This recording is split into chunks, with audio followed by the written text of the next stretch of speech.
P. Diddy woke up feeling good. Sun shining, birds singing. He sipped his green smoothie. "Another beautiful day," he said. He put on his sunglasses, feeling cool and confident, ready for anything. Diddy strolled through his mansion, past platinum records and velvet ropes. Today was for relaxing. Maybe a little music later. He smiled, feeling the good vibes. Life was good. A rumble shook the ground. Diddy looked towards the gate. Oh no, it was them. 20 women, all looking his way. They had arrived in a flurry of pink limousines, giggling and waving. Diddy gulped. They were his biggest fans, and they were incredibly enthusiastic. He admired their dedication. But sometimes, a man needs his space. Even Diddy. He decided to lay low, just for a little while. The fans spotted him. Screams of Diddy echoed through the air, reverberating off the walls and creating a cacophony of excitement. It was as if the entire world had suddenly come alive with the sound of his name. The fans, with their eyes wide and mouths agape, couldn't believe their luck. They had finally found him, their idol, the one and only P. Diddy. He knew what he had to do. Run. Without a moment's hesitation, he turned on his heels and bolted. His heart pounded in his chest as he sprinted away, his legs moving faster than they ever had before. He could feel the adrenaline coursing through his veins, giving him the strength and speed he needed to escape. He had been in tight spots before, but this was something else entirely. He sprinted across the lawn, dodging garden gnomes and flamingo statues with the agility of a seasoned athlete. The garden was a maze of obstacles, each one more challenging than the last. But Diddy was undeterred. He leaped over a gnome, ducked under a low-hanging branch, and swerved around a flamingo statue, all while maintaining his breakneck pace. The garden seemed to stretch on forever, but he couldn't afford to slow down. The fans were hot on his tail. One fan, in her excitement, tripped on her heels and went sprawling to the ground. It was a comical sight, but there was no time to laugh. The rest of the fans were still in hot pursuit, their faces set with determination. They were like a pack of wolves, relentless and unyielding. Diddy could hear their footsteps pounding behind him, growing louder with each passing second. Another fan, not watching where she was going, crashed into a rose bush. The thorns snagged her clothes and she let out a yelp of surprise. It was chaos. Fans were running in every direction, some tripping over their own feet, others colliding with each other. The scene was a whirlwind of motion and noise, a perfect storm of excitement and confusion. But Diddy couldn't stop laughing. They were so determined, so earnest in their pursuit. It was both flattering and hilarious. He could see the determination etched on their faces, the fire in their eyes. They were giving it their all, and he couldn't help but admire their spirit. Even as he ran, he found himself chuckling at the absurdity of it all. He had to admire their spirit, but he really needed to lose them. He glanced back over his shoulder, taking in the sight of his adoring fans. They were still coming, still chasing him with everything they had. He knew he couldn't keep this up forever. He needed a plan, a way to shake them off his trail. But for now, all he could do was keep running and hope for the best. Diddy ducked behind a marble statue.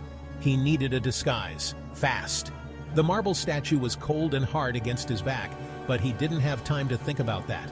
His heart pounded in his chest as he scanned the area for something, anything that could help him blend in. The sound of footsteps grew louder, echoing off the walls, and he knew he had only seconds to act. He grabbed a nearby wig and a feather boa. He looked ridiculous. The wig was bright pink, and the feather boa was a garish shade of green. He could hardly believe his luck, or lack thereof. But desperate times called for desperate measures.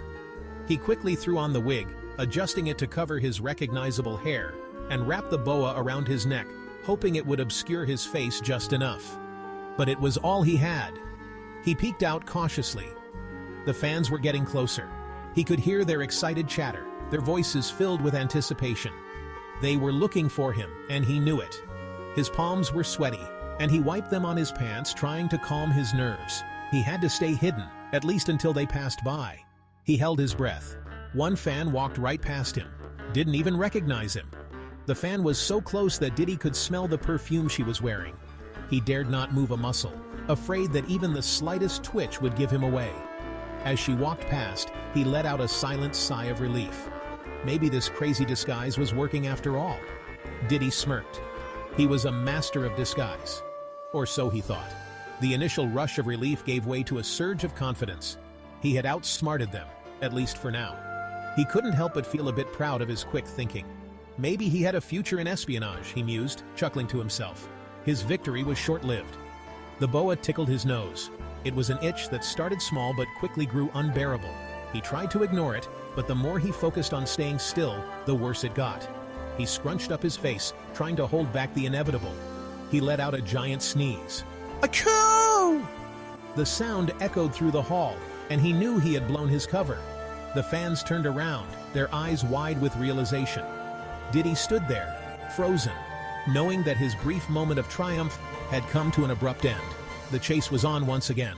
The jig was up. The fans saw him. They closed in, eyes sparkling.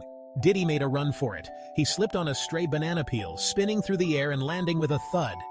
The fans gasped. "Diddy!" they cried, rushing to his side. He lay there, momentarily stunned. But then he started to laugh. It was all so ridiculous. He couldn't help but find it funny. Diddy was surrounded. There was no escape. He sat up, brushing himself off. The fans were beaming down at him. He raised an eyebrow. "So," he said, "what's the occasion?" The women giggled. "We wanted to meet you," one said. "You're our idol," another chimed in. Diddy couldn't help but smile. They were really sweet, even if they were a little overzealous. Diddy's heart softened. They just wanted to have a good time. He decided to go with the flow. "Tell you what," he said, "how about we all go for ice cream?" The fans erupted in cheers. And he added, "Let's turn this into a charity event. We'll raise money for music education." The fans went wild. Diddy knew how to make the best of a crazy situation. The day turned into a giant party. Music, dancing, and lots of laughs. It was as if the entire town had come alive with joy and excitement. The air was filled with the sound of laughter and the rhythm of the music, creating an atmosphere that was simply electric. People of all ages joined in, from little kids showing off their best moves to grandparents swaying to the beat. It was a celebration like no other, a moment where everyone felt connected and alive. Diddy even taught everyone his signature dance moves. He stood at the center of the crowd, his energy infectious.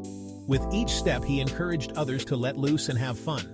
His dance moves were a mix of silly and impressive, making everyone laugh and cheer. It wasn't just about the dance. It was about the joy of being together, of sharing a moment of pure, unfiltered happiness. People who had never danced before found themselves moving to the beat, caught up in the magic of the moment. The fans were thrilled. They raised a ton of money for charity. The event turned into a massive success, far beyond anyone's expectations. The community came together, not just to have fun, but to make a difference. The money raised would go to support local causes, helping those in need, and making the town a better place for everyone. It was a reminder of the power of coming together, of what could be achieved when people united for a common cause. As the sun set, Diddy looked around at the smiling faces. The sky was painted with hues of orange and pink, casting a warm glow over the crowd. It was a perfect ending to a perfect day. Diddy felt a sense of fulfillment, knowing that he had brought so much joy to so many people. The smiles, the laughter, the sense of community. It was all more than he could have ever hoped for. He realized that this was what truly mattered, more than any fame or fortune. Maybe having 20 enthusiastic fans wasn't so bad after all. In fact, it was pretty amazing. Each fan brought their own unique energy and personality, creating a diverse and vibrant group. Diddy found himself appreciating the small moments, the individual connections he made with each person. It wasn't about the number of fans, but the quality of the relationships he built. He felt a deep sense of gratitude for each and every one of them. He learned that sometimes the best things in life are unexpected. Life had a way of surprising you, of bringing joy and fulfillment in the most unexpected ways. Diddy realized that it was important to stay open to these moments, to embrace the unexpected and find joy in the little things. It was a lesson he would carry with him, a reminder to always look for the silver lining and to appreciate the beauty of the present moment. And a little bit ridiculous. Because sometimes, The best memories are made when you let go of your inhibitions and just have fun. Diddy laughed, thinking about all the silly moments of the day. It was these moments that made life special, that created lasting memories. He knew that he would look back on this day with a smile, grateful for the unexpected ending that turned out to be one of the best days of his life.